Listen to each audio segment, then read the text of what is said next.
Rĩrĩ Akenya aingĩ makoretwo makigumirwo nĩ ng'aragu icigo itiganĩte gũkũ bururi-ini. Rĩu thirikari na mubango wa kuheana insurance nĩguo gutigĩrĩra nĩ mateithĩka rĩrĩa ihinda ta rĩrĩ rĩakinya. Bururi wa Kenya nĩ ũmwe wa mabũrũri marĩa matanyĩtwo gwĩkĩranĩra ngirimiti na rũhonge rwa Africa Risk Capacity nĩguo ARC nĩguo kũrũgamĩrĩra Kenya arĩa marehutanagio na kĩng'ũki kĩa ng'aragu, ũndũ ũrĩa ũrĩthaitagĩra mĩo mĩingĩ kuona mabũrũri maingĩ mateng'agĩra ndagĩka cia mũico rĩrĩa kwĩhĩrĩirie.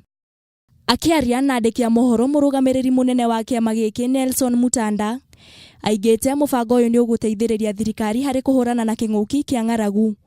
Oho Mutanda nĩ ongereire kuga atĩ mũbango ũyũ nĩ ũrĩteithagĩrĩria arĩa matehotete wega kĩmũtũrĩre-inĩ kĩrĩa kĩrĩ maheaga mbeca cia kwĩrũgamĩrĩra. It's important that the Kenyan government, it was quite important and quite timely that the Kenyan government invited us to take part in this sensitization exercise.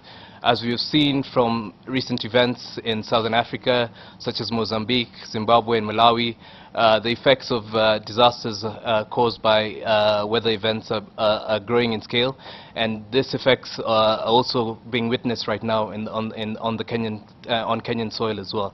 This program is covering 4 counties. These are Turkana, Marsabit, Wajir and Mandera. And the coverage is about 100,000 households.